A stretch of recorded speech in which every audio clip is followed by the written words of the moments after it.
안녕하십니까? 올해 이제 전반기 마지막 강의를 제가 이제 신진대사, 신세대와 진세대, 또 근육과 뼈라는 그 타이틀로 한번 여러분들에게 강의를 드리려고 합니다. 여기 그 신진대사 하면 새로운 것이 옛 것을, 묵은 것을 바꾸고 대치한다. 그래서 옛 것이 없어지고 새로운 것으로 변한다 하는 것을 이제 신진대사라고 설명을 드렸습니다.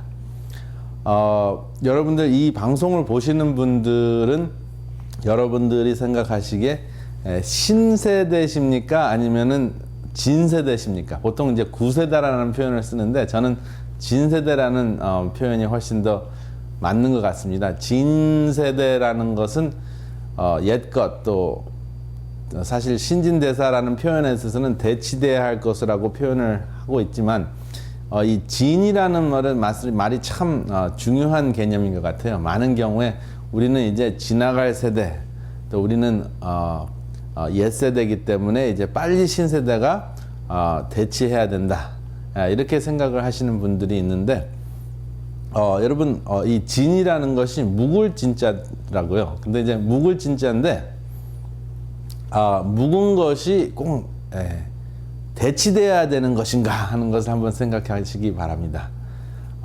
여러분, 간장도 묵은 것이 더 좋습니까? 아니면은 새롭게 만든 게 좋습니까?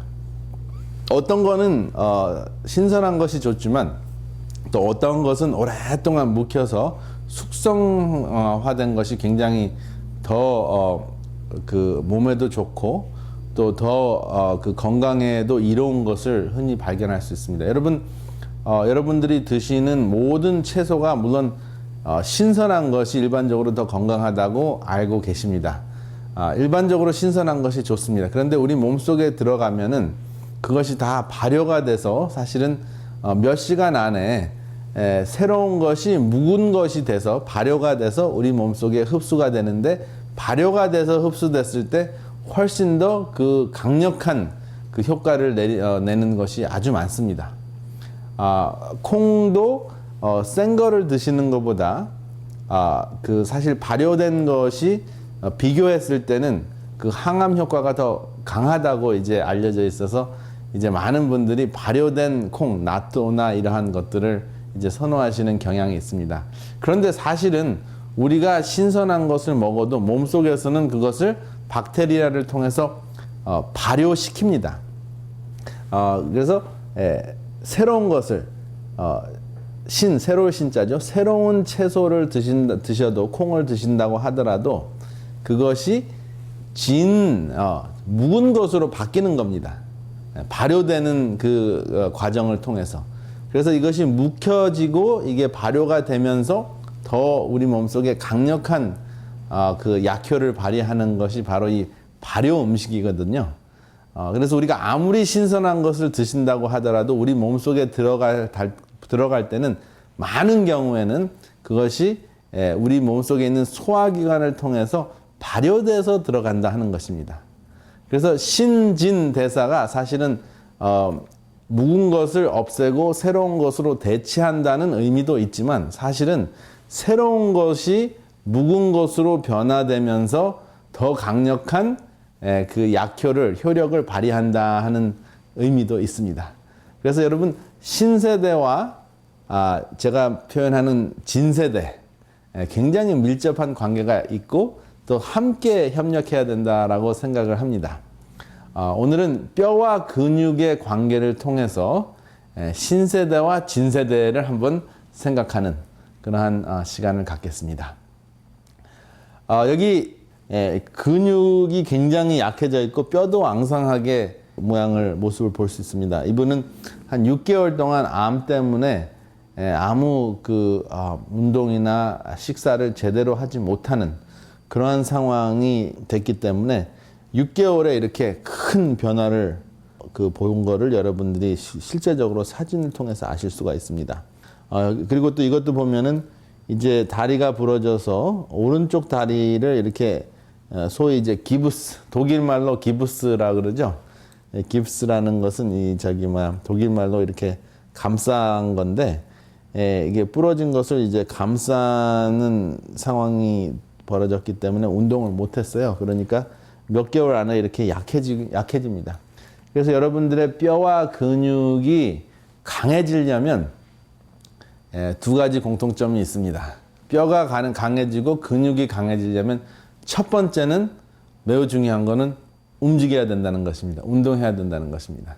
그리고 두 번째는 운동할 수 있도록 그것을 충분히 칼슘이 대표지만 다양한 무기질, 그리고 대표적으로는 이제 칼슘이 제대로 섭취가 돼야 된다 하는 것입니다. 그래서 이제 그것을 여러분들이 보시면서 무엇이 결핍이 됐나? 운동과 칼슘이 결핍이 되면 근육이 위축이 되고 뼈도 약해진다. 골다공증이 생길 수 있다 하는 것을 이제 소개를 드립니다. 그러면 이 변화라는 그 단어를 지난번에 소개드린 바가 있는데요. 신진대사, 묵은 것이 없어지고 새 것이 대신 생긴다 하는 그러한 일반적인 뜻에서 사실 새로운 것도 숙성화돼서 묵혀져야지, 발효가 되어야지 더 강력한 그 효력을 발휘한다 하는 그 개념으로 여러분들이 생각하시길 바랍니다. 일반적으로 뼈 하면은 잘 변하는 것입니까? 변하지 않는 것입니까? 일반적으로 뼈 하면은 그것이 이제 오래된 것으로 느껴지고, 근육 하면은 좀 쉽게 변하고 그 다음에 그 신선한 신세대로 느껴지죠. 그래서 뼈는 구세대, 또 근육은 신세대 이렇게 느껴지는데, 사실은 뼈 안에도 계속 새로운 것이 만들어지고 또 근육도 계속 새로운 것이 만들어지는 것을 알 수가 있습니다. 그래서 한번 보시겠습니다. 그래서 뼈는 변하는가 하는 것입니다. 리모델링을 한다 그러는데, 여러분 보통 이제 집을 새로 구입을 하시거나 또 헌집을 사셨을 때 뼈 전체를 싹 집 전체를 바꾸지는 않지만은 여기저기 수리를 하잖아요. 잘 쓸 수 있도록. 그래서 뼈가 큰 문제 없이 잘 수리될 수 있는 그러한 그 과정을 완전히 수리하는 그 과정을 시작하는 것과 끝을 이렇게 그 기간을 검토해 보면 한 3년 정도 걸립니다. 그런데 이제 뼈와 근육 세포의 수명을 보니까, 제가 이제 세포라는 말을 쓰지는 않았는데 뼈와 근육의 세포의 수명을 보니까 거의 비슷해요. 뼈와 근육의 그 수명이 약 4개월에서 한 6개월 정도, 7개월 정도 되죠. 그래서 세포 하나를 놓고 보면은 한 6개월이면은 완전히 그 세포가 새롭게 태어납니다. 그런데 이제 뼈 세포나 근육 세포가 이제 시작한 시발점이 처음에 만들어진 그 시작이 다르기 때문에 뭐 6개월마다 뚝딱 이렇게 새롭게 변하는 건 아니지만 계속 6개월 간격으로 새로운 세포가 재생이 된다 하는 것입니다. 그렇기 때문에 겉으로는 새롭게 나타나지 않는 듯 해도 계속 새롭게 변하는 겁니다. 뼈나 근육이 너무 또 자주 바뀌면은 문제가 생기겠죠. 왜냐면 이게 대들보나 마찬가지인데, 대들보를 매번 한 달에 한 번씩 바꿀 수도 없고 하루에 한 번씩 바꿀 수도 없습니다.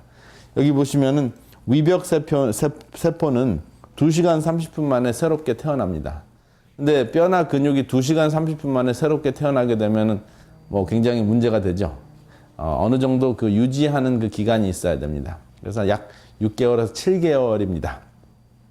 그런데 이제 아까 말씀드렸던 대로 한 3년 동안 그 일반적으로 뼈가 망가지지 않고 유지를 잘 할 수 있도록 하는 그 리모델링 하는 그 기간을 제가 한 3년이라고 말씀을 드렸는데요. 그 리모델링 과정이 어떠냐면은 망가진 뼈를 이렇게 없애주는, 그 수리할 때 일단은 어느 정도 깎아내야 되잖아요. 그래서 이것을 오스티오클라스트라고 하는데, 이것은 뼈를 먹는 세포입니다. 이것이 면역체고요. 그 다음에 뼈를 채워주는, 이 면역체가 먹어서 없애버린 그 부분을 다시 채워주는 오스티오블라스트라는 게 있는데요. 먹어서 없애고 그 다음에 다시 채워주고 하는 그 과정이 한 3년이 걸립니다. 이것을 뼈의 재구성이라고 하는데요. 그래서 상한 뼈를 먹는 세포, 새로운 뼈로 채우는 세포 이렇게 이제 기억하시면 되겠습니다. 그래서 이제 채우는 세포보다 비우는 세포가 훨씬 더 많이 있으면 이제 골다공증이라는 병이 생기는 거죠. 그 다음에 이제 우리의 몸의 모든 뼈 세포가 하나도 하나도 이제 남는 것이 없이 완전히 다 변하는 그 시간이 한 7년이 됩니다. 그래서 뼈도 완전히 새롭게 바뀌는 겁니다. 여러분들이 과거에 7년 전에 여러분들의 뼈가 더 이상 여러분들의 뼈가 아닙니다. 그런 것과 같이 이제 뼈도 변한다 하는 것을 기억하시고요. 그 다음에 뼈와 근육은 완전히 다르게 느껴지죠. 뼈는 딱딱하고 근육은 물렁물렁하고 사실은 같은 곳에서 왔습니다. 뼈가 되는 세포는 근육이 되는 세포보다 더 속에 있습니다. 우리가 그 수정란을 여러분들이 기억하실 텐데요. 정자하고 난자하고 이렇게 결합을 했을 때 수정란을 이루는데요. 수정란이 이렇게 이제 구멍을 만듭니다. 이렇게 구멍을 만드는데 제일 속에 있는 세 막이 있는데 제일 속에 있는 막이 있고 중간에 있는 막이 있고 제일 바깥에 있는 막이 있는데요. 뼈와 근육을 이루는 그 세포는 바로 이 중간 지점에 있어요. 그래서 실제적으로 같은 곳에서 나왔습니다. 그리고 우리 몸속에 있는 모든 세포는 유전인자가 다 똑같습니다. 그런데 위치에 따라서 머리에 있으면 머리가 되는 머리 세포가 되는 두뇌 세포가 되는 세포로 활성화되고, 그렇죠? 특성화되고, 그 다음에 발가락에 있는 세포는 발가락에 있는 세포가 되기 위해서 특성화가 되는 것뿐이지 가능성은 다 똑같습니다. 근데 위치에 따라서 그 기능을 다르게 하기 위해서 유전인자의 발현이 달라지는 겁니다. 굉장히 신기해요. 그래서 다 동등한데 동등한 유전인자를 가지고 있는데 위치에 따라서 다른 모습으로 나타난다 하는 것이 바로 후성 유전학입니다. 유전인자의 발현이 위치에 따라서 변형이 될 수 있다 하는 것입니다. 여기 보면 이제 지금 금방 설명드렸던 내용들을 정리를 한 건데요. 여기 보면은 특별한 목적을 위해서 구별되는 것, 그렇게 이제 제가 표현을 했는데, 여기 보면은 뭐 근육, 뼈 이러한 것들은 이 중간 부분에 의해서 생기고요. 그 다음에 피부 같은 것은 이제 맨 최전방 그 막에 있는 세포들이 그렇게 변하고, 그 다음에 중간에 있는 가장 속에 있는 가장 중간에 있는 것은 미소덤이라는 그 중간 그 막이 있고, 가장 내부에 있는 그 세포들은 이제 췌장이나 갑상선이나 뭐 폐가 된다 하는 것이 이제 여기 나와 있습니다. 그래서 결국은 본시 동근생이다. 다 같은 곳에서 태어났다 하는 것입니다. 근육은 뼈에 붙어 있어야 움직일 수 있고, 뼈는 근육의 움직임으로 강해진다 하는 걸 기억하시기 바랍니다.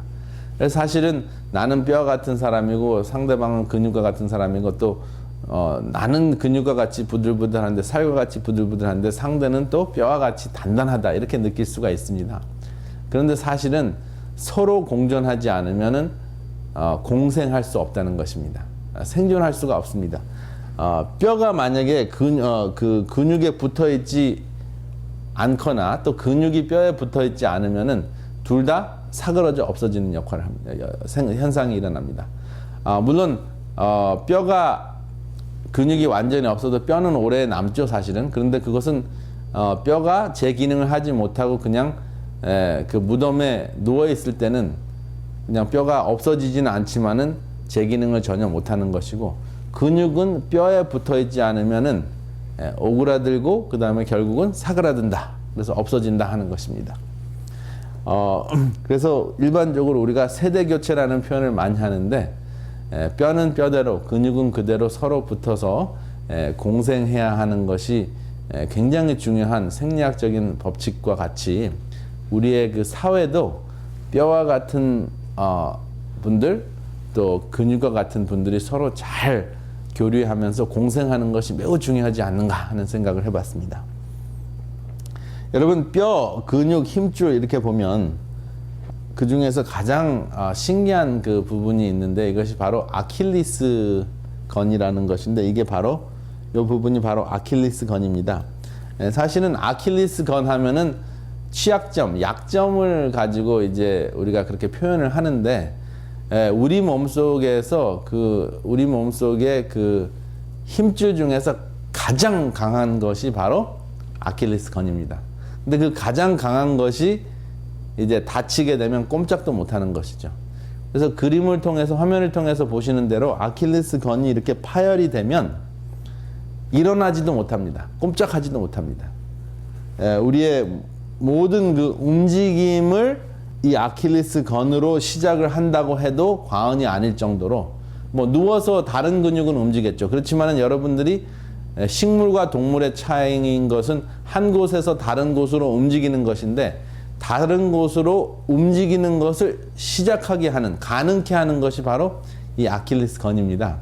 근데 이 아킬리스 건이 이 힘줄이 굉장히 튼튼하게 뼈에 딱 붙어 있어야 됩니다. 그래서 여러분들이 이 아킬리스 건과 뼈가 튼튼하게 서로 잘 붙어 있을 수 있도록 하시려면 뭐 하시는 것이 좋을까요? 위축되게 하시려면 가만히 있어야 되고 이것을 아주 강하게 움직여서 강력하게 유지를 하시려면 건강하게 유지를 하시려면 이것을 계속 써야 되는 겁니다. 쓰면 쓸수록 재생이 되고 활용을 할 수 있게 된다는 것입니다. 그래서 여러분들이 그럼 아킬리스 건과 뼈를 어떻게 쓸 수 있는가? 말씀드린 대로 움직이는 것을 시작으로 하면서 하루에 최소한도 5,000보 이상 걸으셨을 때 이 아킬리스 건과 뼈가 튼튼해진다 하는 것입니다. 그 다음에 이제 또 여러분들의 근육 중에서 튼튼하게 하실 부분이 이제 이두박근인데요. 근육과 이 뼈가 힘줄을 통해서 연결이 되어 있어요. 그 다음에 뼈와 뼈를 연결해 주는 것이 인대입니다.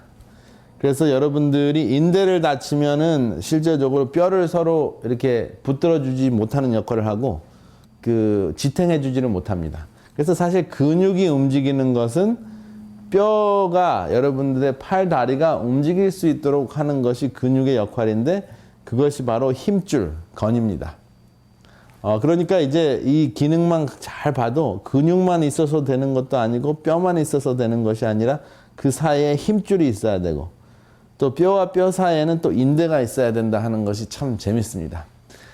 우리 몸에서 가장 강력한 것이 바로 이 힘줄과 인대입니다.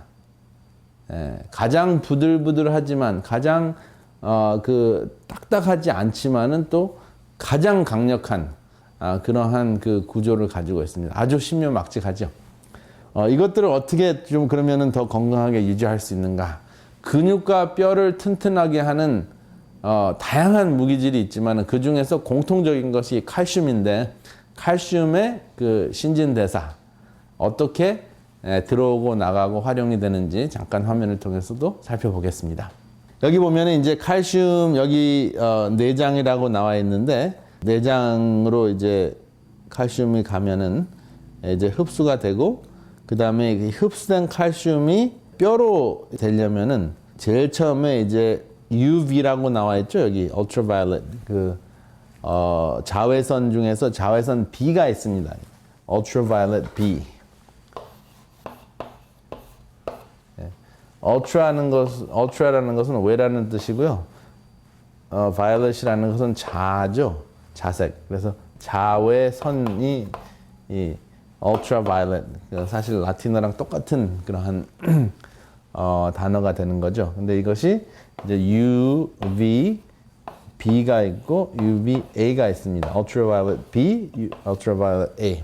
이 두 가지가 다 실제적으로 우리에게 이로운 역할도 하고 또 우리에게 해로운 역할도 합니다. 이것이 지나치게 많이 우리 그 지구 표면에서 어느 정도는 이제 제거가 되고 우리에게 다가오는데 우리가 이 UVB나 A에 지나치게 노출이 되면 빨리 늙습니다. 특별히 우리 피부가. 그렇지만 적당하게 하루에 20분에서 한 30분 정도 노출이 되면 이 UVB를 통해서 우리의 몸이 칼슘을 흡수하게 하는 비타민 D를 만듭니다. 비타민 D. 그러니까 사실 굉장히 중요한 겁니다. 이 자외선이 꼭 나쁜 것만은 아니에요. 지나쳤을 때 문제가 되죠. 그리고 이 자외선이 있어야지 우리 몸에 또 이 지구상에 또 살균 역할을 또 적당하게 해줍니다. 사실은 이 모든 것이 균형을 잘 이루어지면 우리가 건강을 유지할 수 있다 하는 것을 이제 이 자외선을 통해서라도 알 수가 있습니다. 그래서 이제 이렇게 칼슘이 흡수가 되는데 어른은 평균 이제 1100g 어른이 보유하고 있는 뼈의 양입니다. 그 중에서 1080g은 뼈에 있고 그리고 혈관 속에 이제 녹아 있는 칼슘이 한 400-500mg 되고요. 그 다음에 신장에서 배설하는 것이 하루에 이제 한 100에서 200mg 정도 되고 피부에서 한 50mg. 그래서 하루에 이제 칼슘이 빠져나가는 거, 소변과 땀으로 빠져나가는 게 한 250mg 정도 됩니다. 그러니까 이제 하루에 250mg이 최소 칼슘의 최소 흡수량이죠. 그런데 이제 보통 이제 60세가 넘고 뼈가 약해지고 하면은 이제 1000mg까지 이제 흡수를 할 수 있도록 뭐 칼슘 정제도 드시고 다른 음식을 드시는데 정제로 드셨을 경우에는 25% 정도밖에 흡수가 되지 않습니다. 많은 경우에 25%도 흡수가 되지 않아요. 1000mg을 드셨을 때 약 250mg이 흡수가 되기 때문에 1000mg을 흡수하게 섭취하라고 하시는 겁니다. 그런데 이제 보통 이제 그 채소나 과일을 통해서 드셨을 때는 1000mg까지 드시지 않아도 한 400mg을 드셔도 50% 이상, 어떤 때는 거의 100%가 몸속에 흡수가 될 수가 있기 때문에 될 수 있으면 채소를 통해서 드시는 것이 더 좋다 하는 것입니다. 그 다음에 이제 그 칼슘이 부족해서 이제 생기는 그 과정을 보면 제일 먼저 이제 키가 작아지고요. 그 다음에 허리가 굽어지고 그러면서 이제 요통이 옵니다. 등이 아프고요. 그리고 이제 뼈가 이렇게 약해지기 때문에 약간만 다쳐도 뼈가 으스러지는 역할을 합니다. 여기 보면 뼈가 으스러진 모습이 보이죠. 그래서 사실은 이 뼈가 튼튼하게 유지가 되려면 여러분들이 움직이시고 또 움직이셔야 된다는 것입니다. 그러면은 뼈하고 근육을 튼튼하기 위해서 남의 살을 좀 먹어야 되는가? 연구를 해봤죠. 그리고 지난번에 말씀을 드렸듯이 동물성 단백질을 1g 드실 때마다 칼슘이 1mg이 빠져나갑니다. 그래서 고기를 많이 드신다고 해서 근력이 더 증가하는 것도 아니고 그 다음에 근육의 힘을 이야기하는 거죠. 물론 살은 찔 수가 있겠죠. 근데 그것이 꼭 근육이 아니고 지방질일 수도 있습니다. 그 다음에 이제 꼭 이제 아직은 복날이 아니지만 이렇게 보신을 위해서 이런 강아지를 먹어야 된다고 생각하는 상황들이 매년마다 벌어지는데 과연 남의 살을 먹어야지 그 단백질을 섭취가 충분한가? 그건 아닙니다. 그리고 또 이 단백질 파우더가 실제적으로 도움이 되는가?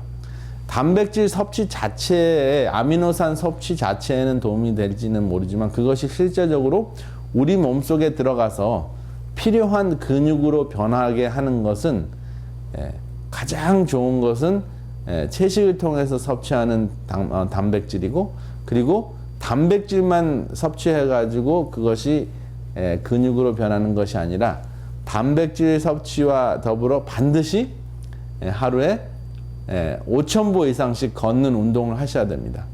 그리고 걷는 운동은 다리만 튼튼해질 수 있으니까 팔을 튼튼하게 하시려면 또 아령을 들고 움직이시는 것이 굉장히 중요합니다. 그래서 이제 말씀드린 대로 탄산음료가 뼈를 약하게 하는데 여기 보면은 이렇게 튼튼했던 뼈가 이렇게 구멍이 숭숭 나고 아주 건장했던 근육이 이렇게 약해지는 과정이 그런 현상이 일어날 수 있는데요. 코카콜라 한 캔을 드셨을 경우에 이것을 희석하기 위해서 몇 잔이요? 36잔의 물을 드셔야지 희석이 될 정도로 굉장히 많은 인산이 들어있는데 이것이 바로 혈액에 들어가서는 뼈를 약하게 하는 역할을 하는 것입니다. 그 다음에 이제 다시 정리를 하자면 유연성 운동, 힘줄과 관절을 튼튼하게 하는 아주 중요한 운동입니다. 하루에 15분 우리 몸 여러분들이 목부터 모든 그 여러분들의 관절이라는 관절은 다 움직이셔야 됩니다. 하루에 최소한도 15분에서 20분 정도. 그 다음에 유산소 운동, 여러분들의 나이를 210에서 뺀 것을 80% 해주면, 보통 이제 여러분들 60, 70이 되신 여러분들은 보통 120에서 130 정도 됩니다. 여러분들의 맥박의 수치가. 그 정도로 맥박 수치가 올라가야지 유산소 운동이라고 할 수 있습니다. 그 다음에 마지막으로 근력 운동. 그러니까 아령을 들고 걸으시면, 맥박이 올라갈 정도로 걸으시면 유산소 운동도 되고 근력 운동도 자동으로 되게 되어 있습니다. 그래서 여러분들의 대들보를 이루는 뼈와 그 대들보를 또 받쳐주는 근육을 지키시길 바랍니다. 이제 올해 전반기에 제 모든 강의는 이것으로 마무리하고요. 후반기에 여러분들을 또 찾아뵙겠습니다. 후반기 동안 여러분들의 뼈와 근육을 함께 건강하게 잘 유지하시기를 이 시간에 간절히 바라면서 제 전반기 강의를 모두 마치겠습니다. 감사합니다. 2016년 4월 27일부터 29일 단 3일간 LA 컨벤션 센터에서 무료 의료 진료를 개최합니다. 보험이 없어 치료를 못 받으시는 분들과 경제적 사정으로 고통을 안고 사시는 소외된 이웃들을 위해서 내 이웃을 내 몸과 같이 사랑하라고 명하신 예수님의 정신을 본받아 제7일 안식일 예수재림교단에서 개최하는 행사입니다. 안과, 치과, 외과, 내과, 소아과, 부인과 등 모든 진료가 무료이며 보험이나 신분증이 필요 없습니다. 이 무료 진료 행사는 제7일 안식일 예수재림교단과 로마린다 의대 등에서 후원하며 궁금하신 사항은 1888-447-2849 또는 웹사이트 yourbestpathwaytohealth.org에 들어가셔서 더 많은 정보를 얻으실 수 있습니다.